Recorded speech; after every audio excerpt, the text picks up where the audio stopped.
hoje, que é sobre educação, é um tema sempre muito atual. Mas a educação nem sempre foi como é hoje. Se formos ver a história da educação, nós passamos por vários períodos. No primitivismo, não existia a educação formal. A educação formal, ela veio muito depois. As escolas, essa instituição educativa, ela não existia no começo dos tempos. Então a educação era feita pelas famílias. E que tipo de educação era essa? Chama-se de educação difusa ou educação pelo meio. Assim acontecia. As famílias tribais, elas passavam para os seus filhos as suas experiências. O menino aprendia a caçar, aprendia aquilo que era coisa de homem. E a menina, então, aprendia com a mãe, com as mulheres da tribo, aquilo que cabia à parte feminina. Inclusive, em todas as questões, né? Tanto nas questões práticas de sobrevivência, como nas questões de comportamento, de tradição, de religião, de tudo o que aquele meio ali, a tribo no caso, né? De tudo aquilo que era crença comum a eles.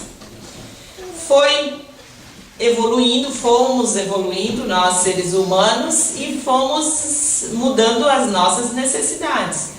Até que chegou a necessidade de termos, então, as instituições educativas, as escolas. Nem sempre foi tal qual é hoje. Também, nesse sentido, a escola ela veio mudando, desde o dia que surgiu até os dias atuais. Mas são instituições que têm como objetivo ensinar, né?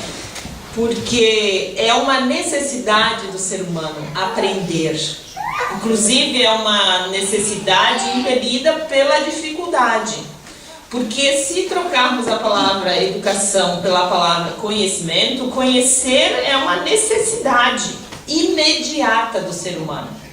Lá no começo dos tempos, precisava se conhecer porque a ignorância era muito grande e tudo, né, era desconhecido. Os fenômenos da natureza, como funcionavam as coisas, né?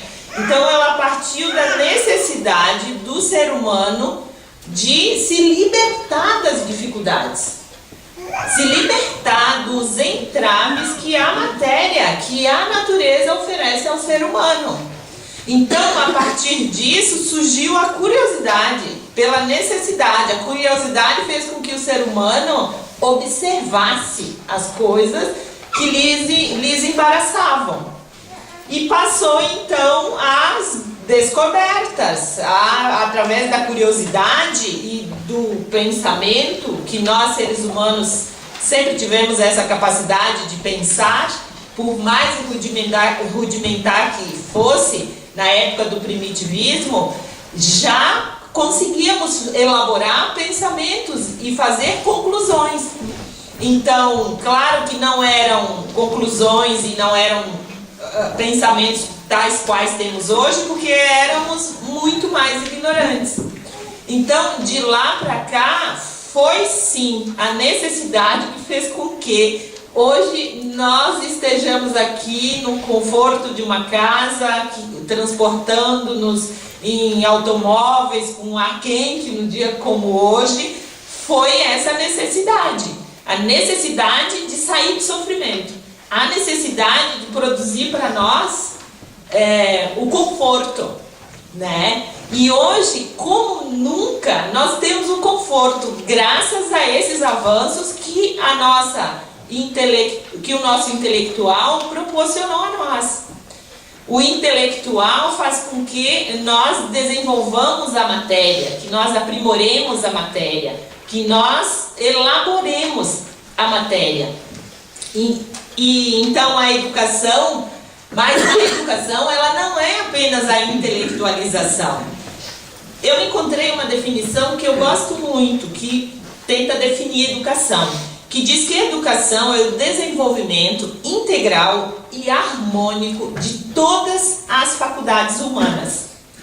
Então, muitas vezes, quando se fala em educação, a gente logo pensa nas academias, nas escolas, né? Porque a gente atribui esse processo educativo quase sempre à parte intelectual. Mas aqui diz que é de todas as faculdades humanas. Desenvolvimento harmônico de todas as faculdades humanas, físico, intelectual e moral.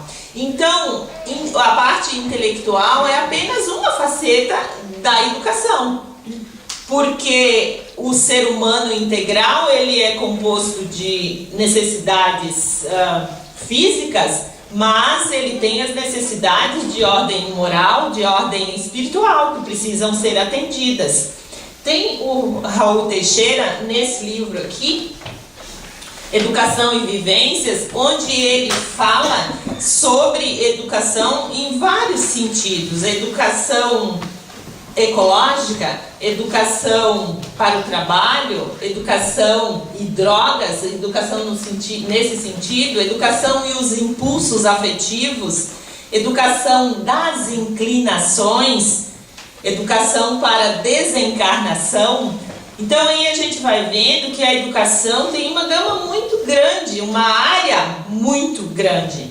E o Jason de Camargo então escreveu esse livro também sobre educação, só que é a educação dos sentimentos.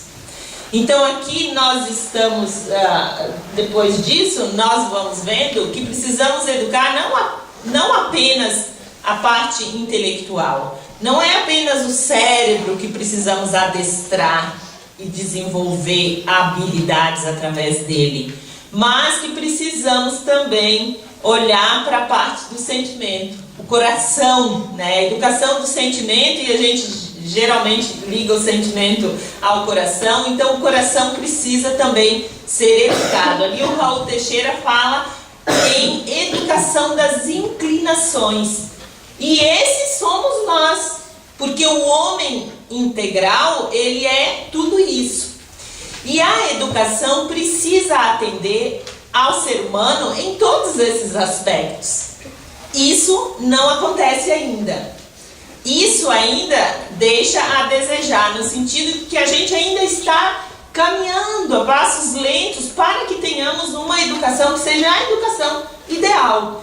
Tanto no sentido da educação intelectual, da educação acadêmica, onde esta é a escola que é a responsável nesse sentido, quanto a educação moral, que aí os espíritos vêm nos dizer que essa educação moral é a educação onde a família tem a responsabilidade de trazer para o ser humano. Isso desde sempre, desde que se tenha uma criança, tem a responsabilidade de educar. Na família é que está essa responsabilidade maior, de educar no sentido, né, do sentimento, de educar no sentido das inclinações, enfim, no sentido moral, de aperfeiçoar aquilo que nós temos na parte moral, né? Nós vivemos nos dias atuais numa sociedade muito complexa, é muita coisa misturada. Eu acho que a maioria de nós percebe isso, né? Não tem muita coisa definida.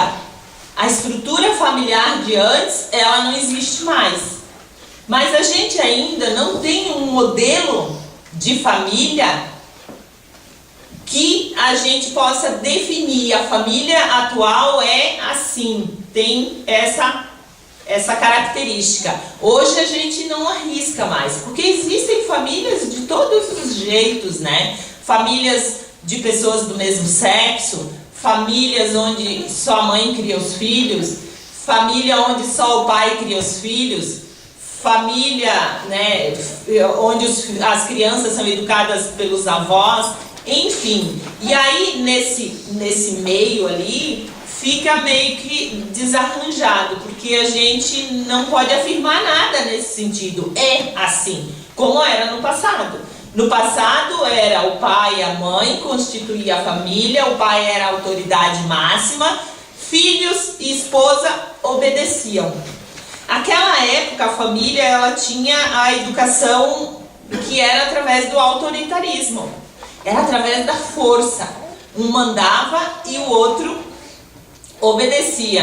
E nesse sentido, eu me lembrei de uma historinha, diz que alguém foi até um circo e lá tinha um elefante. Felizmente, não é mais realidade essa questão de animais no circo, mas na época era, né? Hoje, felizmente, foi proibido. Pelo menos aqui no Rio Grande do Sul não é permitido, né, que se utilizem de animais, que era uma crueldade. E esse elefante era enorme, né? E a pessoa observou que ele ficava, antes dos espetáculos, ali preso por uma pata, aquele bicho enorme, numa coisa muito pequena. Quer dizer, aquilo não serviria para ele como um obstáculo, porque ele é um animal enorme, ele conseguiria arrancar aquilo, né? Então, alguém começou a questionar, por que ele não se desamarrava daquilo ali e não saía, né? Aí foram perguntar para alguém que tinha, que criava, que lidava então com elefantes, né? Ele disse, mas sabe o que acontece? É que o elefante, ele vem para nós, para ser adestrado, quando ele é muito pequeno. Ele é pequeno, então aquela estacazinha ali era obstáculo para ele. Só que por conta dele ter sido adestrado, ele acostumou de ficar ali na estaca. Hoje ele é um elefante adulto, só um gesto ele arrancaria a estaca, só que ele foi acostumado a estar ali. Então essa é a educação do passado. É a educação que muitas vezes aprisionava o ser humano, porque não dava liberdade de pensamento, principalmente na família. Filho não tinha vez, filho não tinha espaço enquanto era pequeno, não tinha palavra, não tinha. E o autoritarismo fazia com que obedecessem apenas. E aí fazia do ser humano isso que fizeram com o elefante. O que acontecia com isso? Nós éramos castrados de desenvolver as potencialidades. Nós éramos castrados com essa educação que reprimia, que coagia a viver de tal forma que não éramos livres para pensar e para agir, né? Então essa educação com os tempos modernos, ela caiu de moda, ou seja, o ser humano evoluiu e não aceitou mais esse aprisionamento, não aceitou mais esse condicionamento, porque ficava condicionado, que nem um elefantinho.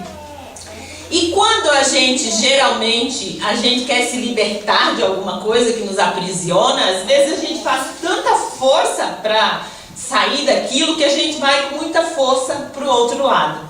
Essa é a educação dos dias atuais. Esse é o contexto que vivemos nas famílias dos dias atuais e na sociedade.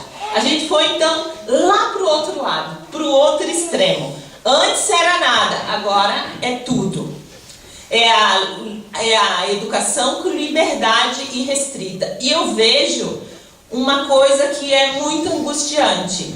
Porque muitas vezes quando se fala em educação, fala, né, no que está, mas eu vejo muitas vezes que os pais, eles estão meio que perdidos.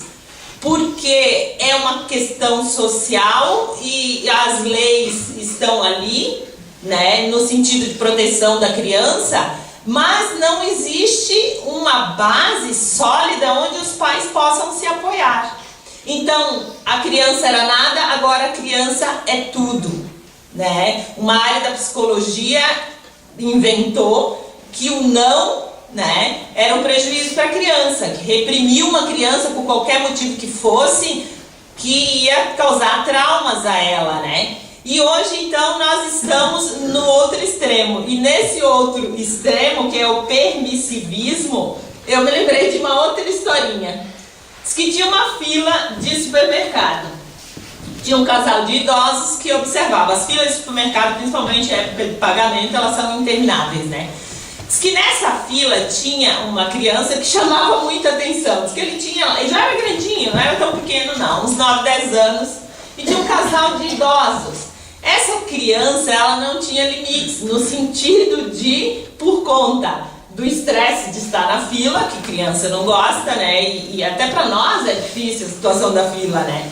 Mas ele, como não tinha limite, ele tirava mercadoria de um carrinho, ele distribuía no outro, enfim. Ele estava ali e fazia exatamente o que ele queria.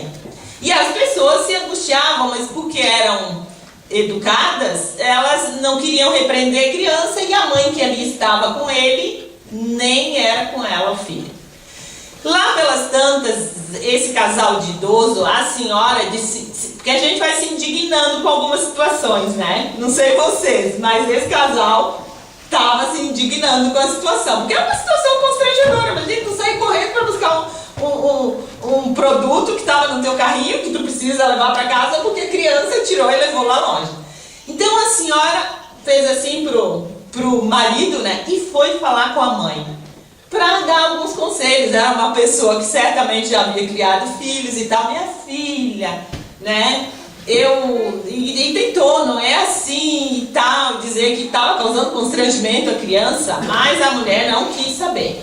Ela disse concluindo, né? Ela disse para a senhora de idade: eu crio meu filho com liberdade, não vou castrar o meu filho. Quando ela disse isso, o marido, o velhinho, né, que era o esposo da senhora, ele saiu atrás das prateleiras do supermercado, foi. De repente ele volta com um galão de água, abriu o galão de água, se aproximou da senhora, virou o galão de água na cabeça da mãe da criança. E ela ficou, e o Piatski que se matou de rir, né? Que ele dava gargalhadas de ver a cena da mãe tentando se livrar da água e o velhinho entornando a água na cabeça dela. E então, quando ela olhou para o velhinho, o velhinho disse para ela: eu também fui criado com liberdade. Eu também fui criado com liberdade. Então, o permissivismo, ele é isso. Porque não existe nenhuma sociedade que possa criar uma criança, uma pessoa livre, absolutamente livre. Porque tem aquele ditado que diz que o meu direito termina quando começa o teu, quando começa o do outro. E hoje em dia, o que acontece nas famílias, e é um prejuízo muito grande para a criança, é esse pensamento. O pensamento de criar as crianças com liberdade e permitir que elas tenham liberdades até de escolhas, que é um absurdo. Uma criança, ela não tem ainda critério, ela não tem senso ainda crítico de avaliação para tomar decisões. Então as crianças de hoje em dia muitas vezes decidem o que vão comer, e aí nós estamos vendo um aumento enorme de obesidade infantil e de doenças, que são doenças de pessoas já adultas e velhas, mas que as crianças já estão sofrendo desses males, porque são eles que escolhem. A criança escolhe a roupa, o calçado, enfim, criança manda, por conta dessa ideia que o não traumatiza, que o não causa sequelas psicológicas. E aí tem o Rossandro Kincheff, eu acho que é o sobrenome dele, que ele é psicólogo e ele traz trabalhos maravilhosos sobre educação. Ele diz que é um prejuízo muito grande quando a criança não é ensinada a viver no mundo real, porque esse mundo de permissividade, de a criança nunca ser contrariada, esse mundo não existe. Porque a criança vai crescer, ela vai precisar trabalhar, ela não vai ter os pais a vida inteira, ela vai ter que constituir família. Isso é o natural da vida. Porque nesse sentido de criar nessa super proteção e nessa redoma, estamos criando pessoas para viver no mundo fora da realidade. Porque quando tiverem as suas casas, as suas famílias, os seus filhos, eles vão precisar saber de tudo aquilo que aquela outra geração aprendia, no sentido de existência, das necessidades básicas do ser humano, as necessidades imediatas e as necessidades secundárias. Então, E eu penso que é um pensamento tão generalizado que a gente, mesmo vendo já o prejuízo que é, porque já estamos tendo grandes dificuldades nas escolas, porque as crianças elas saem dos lares sem terem ouvido não, e às vezes o primeiro não que recebe é do professor, é na escola, porque lá é uma sociedade maior, é uma sociedade onde tem outras crianças iguais a ela, e lá essas crianças vão encontrar outras crianças que foram criadas como elas, com liberdade. Então, os educadores estão tendo muitas dificuldades nesse sentido, no sentido da questão da disciplina mesmo. Então, essa educação, a outra não era o ideal, que é a educação, né, castradora, mas essa que nós estamos hoje também não é a educação ideal. Então, o que nós estamos esperando? O meio termo. Porque sempre o bom, como dizia Buda, está no meio. É o meio termo. Então, hoje, muitas vezes, tem gente que descarta tudo que era daquele modelo anterior, que joga fora, não, aquilo ali está ultrapassado, né? A maneira de criar os filhos, e quando os pais, às vezes, querem se comportar com alguns comportamentos desse modelo de família antigo, né, os filhos dizem, às vezes, para eles, tu tá ultrapassado, isso aí já era, acabou. Claro que tem coisas daquele modelo que não servem nos dias atuais. Muita coisa estava errado lá, mas muita coisa estava certo. E quando a gente sai de um lado e vai para o outro, a gente também tem essa dificuldade de carregar aquilo que era bom daquele modelo que ficou ultrapassado. E muitas coisas não estão ultrapassadas. O respeito nunca vai estar ultrapassado. Os valores morais nunca vão estar ultrapassados. A autoridade que é de pai e de mãe nunca podem estar ultrapassados. Hoje as famílias, a gente olha e não tem autoridade, não é o autoritarismo da família, do modelo anterior. É a autoridade. É um guia, né? É um guia. É alguém que sirva, de certa forma, de modelo, de parâmetro. É alguém que a criança olhe e enxergue confiança. E sem autoridade, não existe essa confiança. E não existe o respeito. Isso é o que é o pior de tudo. E dessa forma, então, é que vem o prejuízo para aqueles que estão sendo educados dessa forma. E alguns anos atrás, a Unesco se reuniu, que é um dos órgãos da ONU que cuidam da educação, exatamente para pensar a educação, para pensar uma forma, para modificar a estrutura, porque a escola formal, ela está realmente também ultrapassada, ela não atende aos anseios dos que estão reencarnando nesse momento. Aquele modelo de professor ensina e aluno aprende, ele já era. Só que o professor e o sistema educativo ainda não conseguem acompanhar, porque eles estão vindo, né, muito rápido, e o sistema não consegue se modificar ao ponto de atender às necessidades dessas crianças, desses espíritos que estão reencarnando. Então, essa reunião da Unesco que foram pessoas de todos os cantos de vários países para pensarem o que poderia ser mudado, o que era importante na educação. E ali, então, para surpresa nossa, que somos espíritas, ali, então, nós vamos encontrar os mesmos princípios que o Kardec traz para nós. O Kardec diz para nós que nós somos seres reencarnacionistas, que viemos de outras experiências e que somos um ser integral, que temos o corpo, né, que precisam ser atendidas essas necessidades que são físicas, e que nós temos, então, a alma.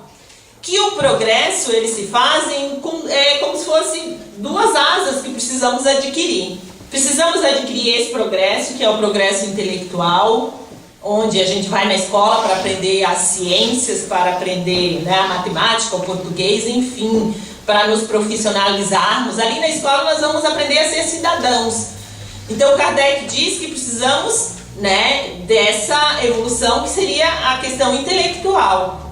E ele diz também que nesse sentido, que nós estamos muito bem, que aceleramos o passo nesse sentido. E o Kardec nos diz que nós precisamos evoluir também no sentido moral. E ali o Jacques Delors, no seu relatório ali sobre essa reunião, ele traz então que a conclusão que se chegou é que precisa ensinar, precisamos aprender, que são 4 pilares da educação. É aprender a conhecer, aprender a fazer, aprender a conviver e aprender a ser.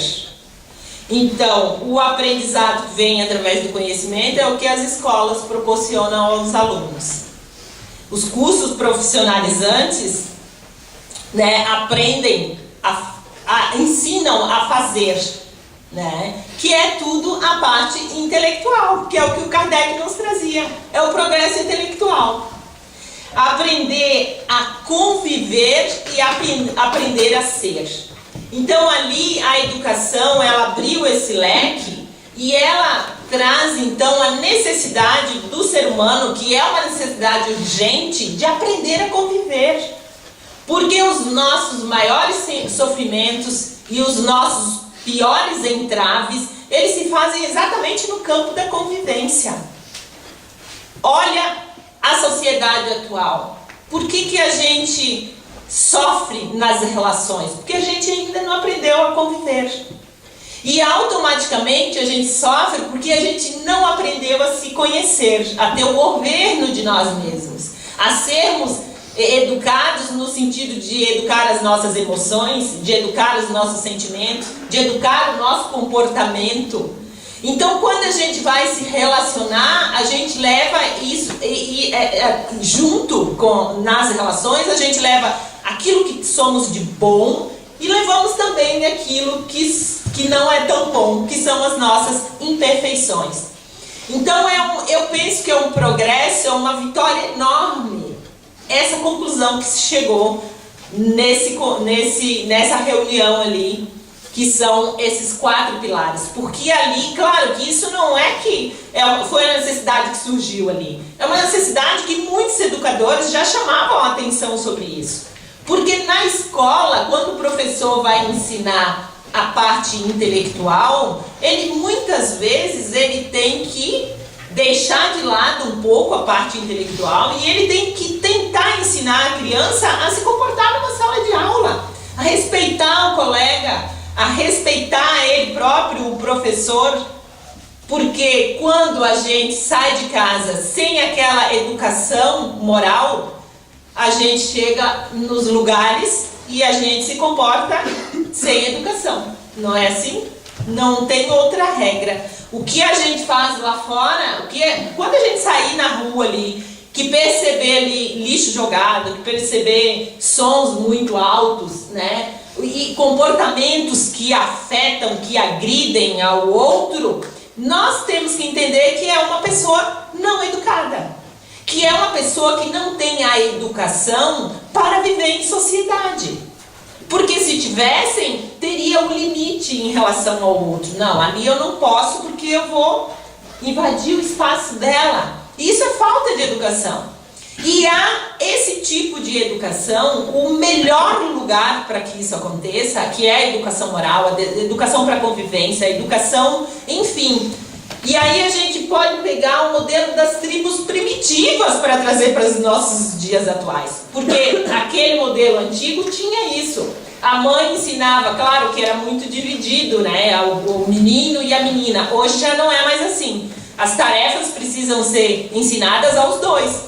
Porque hoje homem e mulher trabalham fora, então menino e menina, quando casarem, vão precisar dividir as tarefas domésticas. Então aquela educação difusa que pai e mãe ensinavam aos filhos a cozinhar, a lavar e pescar, enfim, a fazer as coisas que eram necessárias para eles, precisa ser resgatado nos dias atuais. Porque é uma necessidade que lá na frente os jovens vão sentir dificuldade, porque não vão saber fazer. Então, nesse sentido, é na família o lugar da educação moral, sim, porque ali é onde existe a intimidade. E moralmente falando, precisa disso, precisa de sentimento, precisa de envolvimento para que se eduque sentimento. É preciso que tenha sentimento envolvido. O professor, muitas vezes, ele tem 30 crianças. Às vezes tem salas até com mais crianças do que 30. Não dá conta. E as famílias dos dias atuais não são aquelas famílias numerosas tal qual eram no passado. Hoje seria muito mais fácil, porque são 2, 3 filhos. As famílias, de maneira geral, não passam dessa quantidade de filhos. Muitos casais optam por terem um filho só. Então, hoje, seria mais fácil ainda educar no sentido moral, em casa, no lar, do que era no passado. Porque é 2, às vezes, para 1. Né? Então, ali sim é o lugar ideal para que isso aconteça. Na questão 582 do Livro dos Espíritos, o Kardec nos afirma que a paternidade e a maternidade é uma missão. E a missão dos pais é exatamente essa: é educar os filhos para a vida. E diz na questão 383, também do Livro dos Espíritos, que os pais precisam estar atentos no período da infância. Ali diz nessa questão que o período da infância é o período propício para que se possa educar a criança. E aí a gente pensa, mas se somos espíritos reencarnantes, né? Por que é tão especial a infância? Ali nessa questão vai dizer que na infância, como o espírito recém-reencarnou, ele está ainda em processo reencarnatório. E por providência divina, Deus deixou essa fase onde o espírito ele fica mais maleável, ele fica mais impressionável. É muito mais fácil de a gente impressionar um ser reencarnado no período da infância do que no período da fase adulta. E aí então, quando os pais conseguem educar, passar valores, quando conseguem imprimir nos filhos uma educação correta, aí a gente pode pensar, mas se ele é reencarnacionista, ele carrega a sua bagagem da outra reencarnação. E esse período da infância é o período onde fica tudo isso adormecido. O corpo, por ser ainda infantil, o espírito não consegue manifestar aquilo que é dele, que é bagagem dele, no sentido das imperfeições e até mesmo no sentido das qualidades, né? Daquilo que adquiriu, até mesmo na parte intelectual. Que é por isso que no período da adolescência existe uma mudança no comportamento. Existe um afloramento de coisas que muitas vezes a gente olha, e eu lembro de ter olhado para o meu filho, né, porque ele era uma criança muito dócil, muito fácil de lidar com ele. E quando chegou no período da adolescência, eu olhei para ele e eu pensei, mas quem é esse? Quem é essa pessoa? Eu não conheço. Porque foi o momento que o homem velho ressurgiu. Então eu olhava para ele e não reconhecia. Então qual que é a importância daquilo que se ensina para uma criança no período da infância? A importância é que quando essa personalidade viciada vem à tona, que é nesse período da adolescência, ela vai ter a educação dos dias atuais, que é nesse período onde ela reencarnou, e ela vai ter um parâmetro de comparação. E quando existe essa possibilidade, nós vamos vendo que o jovem ele balança, ele experimenta, mas ao mesmo tempo porque tem ali a educação, tem ali os valores que os pais ensinaram, e quando ensinam tem que ser pelo exemplo. Porque não adianta a gente dizer para o filho não faz isso e a gente fazer. Os filhos copiam dos pais aquilo que vêm fazer. Não é o que o pai falou, não são as palavras, os discursos. Se o discurso não estiver aliado ao comportamento, à prática, isso não educa também. Não adianta a gente dizer faz o que eu mando e não faz o que eu faço, como diz o ditado, né? Então, é uma fase muito especial onde, se a gente deixa passar essa fase, a gente perde a melhor oportunidade que tinha de educar os filhos para o bem, de educar os filhos para conviver em sociedade, de educar os filhos para serem pessoas de bem, para que possam, no futuro, contribuir com um mundo melhor.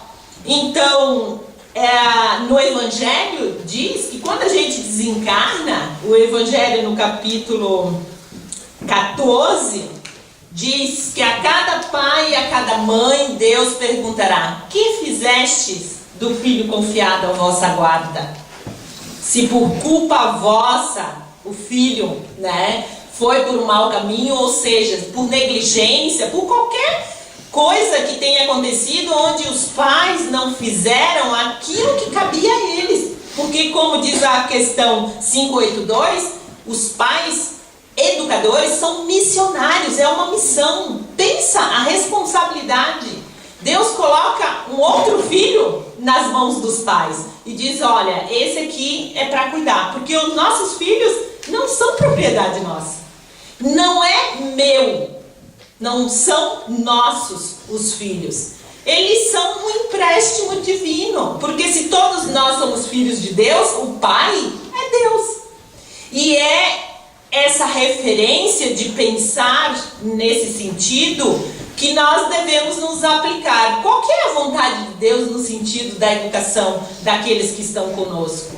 Daqueles que estão sob a nossa guarda, a nossa responsabilidade. Né? É uma missão, é uma tarefa, é uma responsabilidade das mais importantes. É a responsabilidade de educador. O educador pai e mãe e o educador professor. O educador professor está meio desvalorizado ultimamente, né? Faz tempo já. Está também meio desmotivado por vários fatores, né? Por conta da remuneração, por conta da falta de estrutura, por conta dessa sociedade que não educa muitas vezes na família os filhos para conviver em sociedade. Então, são vários fatores que fazem com que o professor esteja meio que desmotivado. Mas existem muitos que são professores de verdade, que são aqueles que amam o que fazem e que tomam os filhos de nós para a guarda e que amam-os como se fossem deles. Existem muito professor dedicado por aí. Então, reverência a todos os educadores, né? Então, a educação, ela é um agente transformador. Tudo que nós falamos até aqui é essa conclusão que a gente chega. Ele veio, esse sistema existe exatamente para modificar a nós mesmos, para auxiliar que a gente progrida, que a gente melhore, que a gente aprenda, que a gente hoje possa ser melhor do que fomos ontem e que amanhã sejamos melhores do que estamos hoje. E isso tudo é projeto divino, não é um projeto humano. Não foi por acaso que a gente começou lá no primitivismo, ensinando na família e foi evoluindo e criamos as instituições. Nada disso é por acaso. Isso é projeto divino. Porque quando Deus nos criou, Ele nos criou para a perfeição, Ele nos criou para desenvolvermos as nossas capacidades, que temos cada um de nós aqui em semente. Então, nesse processo de interação social, nós vamos aprendendo uns com os outros e vamos desenvolvendo, então, os nossos talentos. Então, da mesma forma que Deus nos ensina, nós temos que ensinar para os nossos filhos, para aqueles que estão sobre a nossa guarda. E não temos que ter medo no sentido de interferência junto da criança. É preciso que tenha sim essa autoridade. quando eu estava fazendo esse trabalho também, eu me lembrei no sentido de que muitas vezes a gente, com a criança, quando a gente interfere, por exemplo, se temos a responsabilidade com a educação dos filhos, e, por exemplo, um filho chega em casa, a gente sabe sempre que quando vão para casa eles têm os deveres, eles têm provas, eles têm... Agora eu tenho os filhos que estão no fim do semestre na faculdade, eles estão se descabelando, né? Porque fim de semestre é trabalho, é isso e aquilo. E os que estão na escola têm prova, têm que estudar, tem isso, tem aquilo. Mas fora da escola e nas residências existem muitas atrações. Existem os meios de comunicação, existe o computador, o celular, enfim. Então, a tarefa dos pais é exatamente conduzir para que os filhos tenham essa responsabilidade, no sentido de chegar em casa, de ter que cumprir com os deveres, de ter que fazer os seus trabalhos, de ter um momento de estudar. E aí nós ficamos pensando, e parece que para amar o filho tem que se fazer tudo o que ele quer. E não é verdade. Porque o pai que ama o filho, se o filho chega em casa e ele vai para o computador, ele fica num joguinho, alguma coisa assim, e o pai sabe que ele tem os compromissos da escola, o que o pai deve fazer? Ir lá e frustrar. Olha, agora desliga o computador, agora é o momento de você estudar. E a criança não sabe fazer isso. Quanto menor, menos ela tem essa habilidade de organização e de responsabilidade. Então é o pai e a mãe que tem que observar isso. Vai desligar o computador e vai estudar. Esse é o momento. E qual é a criança, o jovem que vai contente estudar, fazer o trabalho? Qual é o jovem? Alguém conhece algum? Porque eu não conheço. Ele vai ficar frustrado, ele vai ficar frustrado. E muitas vezes ele não vai querer desligar. E o pai tem que ter a autonomia, a autoridade de ir lá e desligar, dizer, não, agora chega, agora você vai. E aí a criança vai chorar, a criança vai espernear, mas a gente está pensando no que nesse momento? A criança pensa no imediatismo, pensa no momento, no prazer de estar ali jogando, de estar se divertindo. Mas o pai e a mãe responsáveis vão pensar no futuro dela. Vão pensar que eles precisam auxiliar, que ele seja um profissional, que ele tenha uma profissão, que ele no futuro não fique na dependência dos pais pela vida fora. Porque os filhos que não são preparados para a vida, e hoje também existe um problema enorme nesse sentido, onde existem famílias com os quarentões ainda dentro de casa, que não saem, principalmente o homem. O homem, nesse sentido, ele fica mais, a mulher já tem mais iniciativa. Mas, né, ficam ali, às vezes os pais velhos que não conseguem, e pessoas que não conseguem se desenvolver numa profissão, não conseguem se sustentar. Então o pai que é responsável vai frustrar sim, e a criança não vai ficar traumatizada porque o pai e a mãe vai cercear essa liberdade momentânea dele. Isso é papel de pai, é papel de mãe.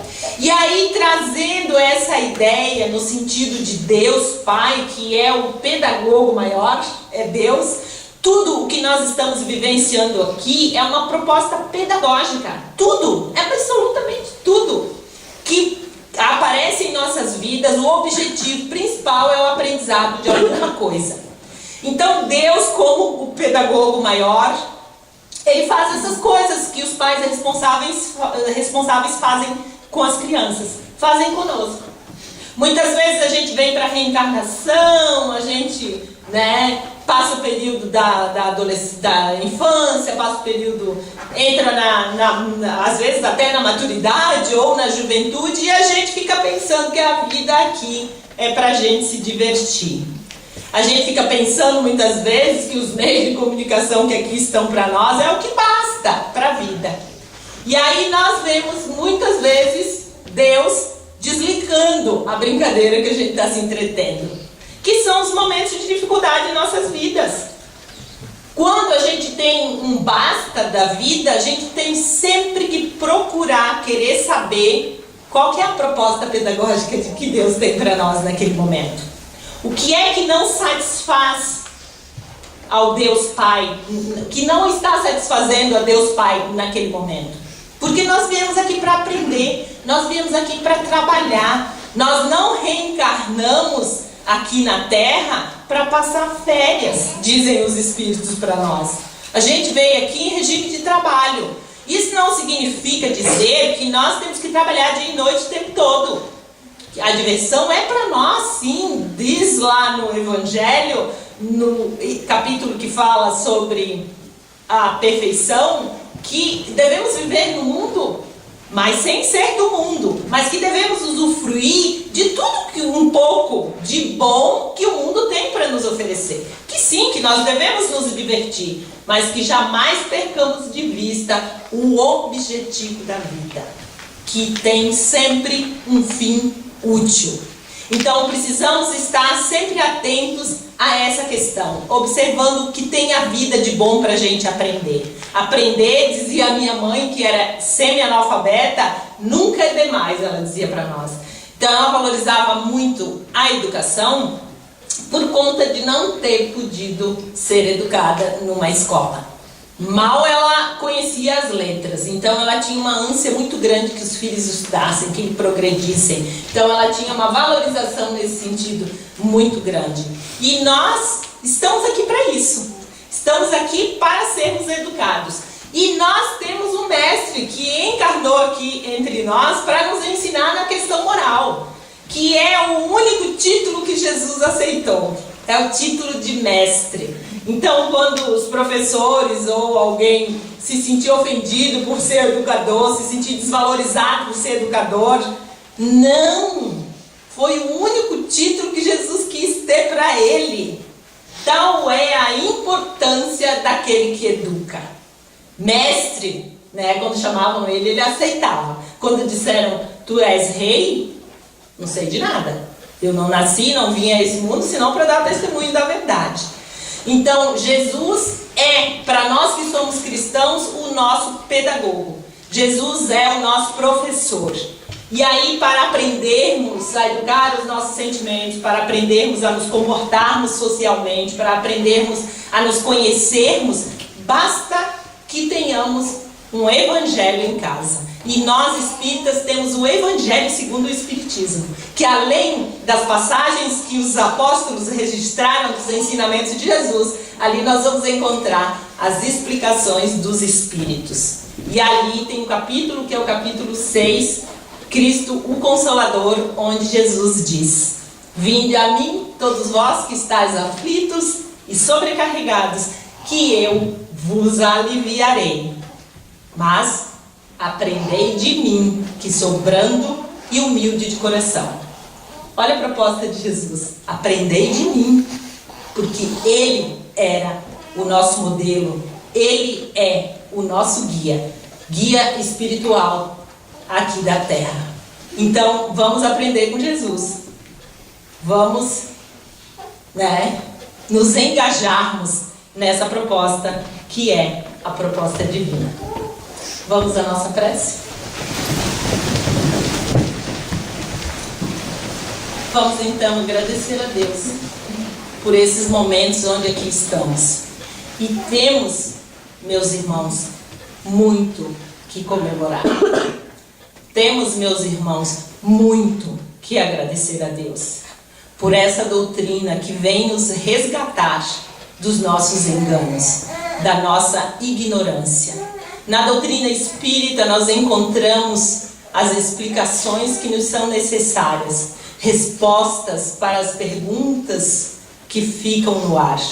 Nós temos na doutrina espírita, no Evangelho de Jesus, o roteiro seguro para que possamos nos conduzir diante da vida. Então isso não é pouco, é um tesouro que Deus nos oferece. Então obrigada, Pai, de amor e bondade, hoje e sempre, que assim seja.